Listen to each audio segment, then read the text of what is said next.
And what's up, everybody? I'm back with another video game review, and today we're doing another GBA game review, and it is Rugrats Go Wild. This game was released back in 2003, again, on the Game Boy Advance, and probably other things too, but I played it on the Game Boy Advance with backwards compatibility on my DS Lite. And once again, as always, thank you to Jeffofthemellows for giving me this game, or letting me borrow it at least, to give me the chance to play it for a review. So, thank you very much for that. But yeah, Rugrats, that show that was good before SpongeBob. And, so, by 2003, Rugrats was kind of dying off, in my opinion. SpongeBob had kind of taken the control here. And why they chose to make this game, I don't know. Other than money, obviously, because that's how all licensed games are made. I've never been a huge fan of Rugrats. I've watched some of the episodes, and I know the characters a little bit, but, never good enough to, say I like the show, or I even, care about the show. So I jumped in this game with a non-fan perspective, and I gotta say, what the actual hell is this game? Let's just, I got some thoughts, so let's jump right into it. This is a bad video game. First off, if I haven't made that clear enough already, this is a bad game. First off, the jumping in this game is so bad that it doesn't even deserve to be in the game. You jump maybe an inch, and it's so bad that you have to be so specific with where you jump to even get up to a platform that literally is shorter of a height than the character stands. In some points, you can't really get any higher jumps by running, or there's no any way, no double jump, no nothing to do, and that is just a dumb mechanic. I get these are supposed to be babies and whatnot, and they're already got super kinetic abilities or whatnot, but if you're not gonna make them jump high enough to where it's gonna be fun to jump, and you're gonna make it where this nitpicky and difficult, don't even have a jump function at all. That just makes it super unnecessary. And the throwing is so weak too. I'd be standing a pretty adequate distance away from an enemy, and I would try and throw what I need to throw, and it would just graze right past the side, and it just wouldn't do anything. And I'm just why are you like this? You have to get so close that you're almost guaranteed to take damage from the enemy, in order to just get a hit off. And it's just, sometimes they take so many hits too, and it's just why can you just not, just give them a shirt launcher. They do it the basketball games or football games or whatnot. Give them one of those. Use that to get better projection.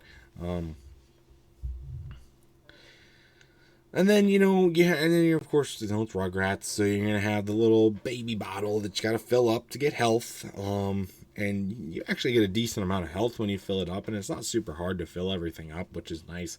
I just don't like that it empties, and when you die, and then you got to refill it, and stuff like that. That just becomes tedious. I mean, it's not a terrible addition to the game. It's just very tedious, especially in combat situations when you just start dying over and over and over again. Yeah, that's just annoying. A lot of the items, stuff you can get for weapons, throwing stuff or health things to increase your health, they respawn even if you don't go off screen. I just gotta wait a few seconds, which is good, so that you always can get more projectiles. You can always get more health, and so you're always gonna be okay. But it doesn't really incentivize exploring the levels, because there's sometimes where you want to go around and explore. There's things to do, and there's sometimes where you can find multiple different tasks in one area to do. and you might not even see them, or you might, because you're going to stay in one section of the game, section of the level, because you have everything that you're going to need there, and you're going to maybe get stuck and realize, oh, what am I supposed to do? Oh, there's a whole other section of the level I haven't even gone to, because there's no reason for me to go over there unless there's nothing else to do in this section and I got to move on somewhere else. So, I mean, it's just at that point, I get it's for kids, and you don't want to be too hard, but I've played kids' games that are much harder than this, and also much better structured with that. So, and then again with the passwords, it's 2003. I believe in 2003, save files existed on handheld systems. Did they not exist? They did exist because I played games that had them that were older than this one. It's just, why do you still have to have the password? The password at this point so outdated. Why do you have to have it? It just doesn't make any sense. Make save files, or make the game where you could beat it one sitting and then boom, and then you're done. Doesn't make any sense. And then I want to talk about So yeah, there's just one level in particular that I want to talk about here, and it's when you have to run down this cat. And when I first played the level, when I started the level, I thought, oh, it's their cat that got out, and you got to help them catch the cat. And I'm like, okay, innocent enough of a level. So I'm thinking, okay, not a big deal here. So I'm doing the thing, going around. Before I talk about this level more, can I just talk about how bad the driving is in this game? It's so specific, and this is more of a talk about the controls as a whole. They're very stiff. They're very, very unresponsive in critical situations. And this could just be the DS, my DS itself. But I haven't really noticed this problem when playing other games so far. It's actually been holding up pretty well for how old it is, which I like. This game just seems very stiff and just very unproductive. And a lot of times you got to move in a diagonal direction in the levels, and that doesn't really support well on a DS. And you move very slow, and so just a lot of control things. And then with the driving, there's a lot of tight turns and hairpin turns, and you got stuff running that can knock you around and everything like that. And it just becomes too much.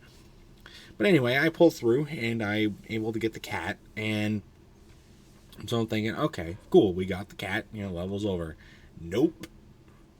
Then I see a thing pop up on the top of my screen that says, don't let mama cat catch you. And I'm like, we just abducted a cat. What the fuck, game? This is not supposed to be for children. You just made a level in a game for Rugrats, who many kids might idolize, and you're telling them it's okay to abduct a cat from the wild? Like, how did that even pass development? It doesn't even. You're just.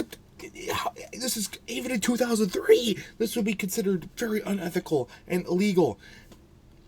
To just abduct a cat from its mother? What the fuck? I didn't stick around to see what Mama Cat was going to do to us. I got the hell out of there and played the rest of the game, and it was just as bad. But that level in particular was without a doubt one of the craziest levels I've ever experienced in a video game. Just one of the most wild sequences ever. And that's why it really stuck out to me, and I wanted to touch on that. So that's all I really wanted to talk about. But that's Rugrats Go Wild for you. Sorry for the cut in the video. There was an interruption. But my final score for this game is bad. 4 out of 10, and that's being generous. This is a very, very bad game. Did not need to exist at all, especially in 2003. Very functionally bad, and it was only made to make money, and that's really all I got to say about it. So, if you ever played this game, though, I'd love to know your thoughts about it in the comment section down below. So that's going to do it for this review. and this video, so stay tuned. Much more amazing content, including more game reviews and other awesome stuff. Till next time, see you guys later. Goodbye.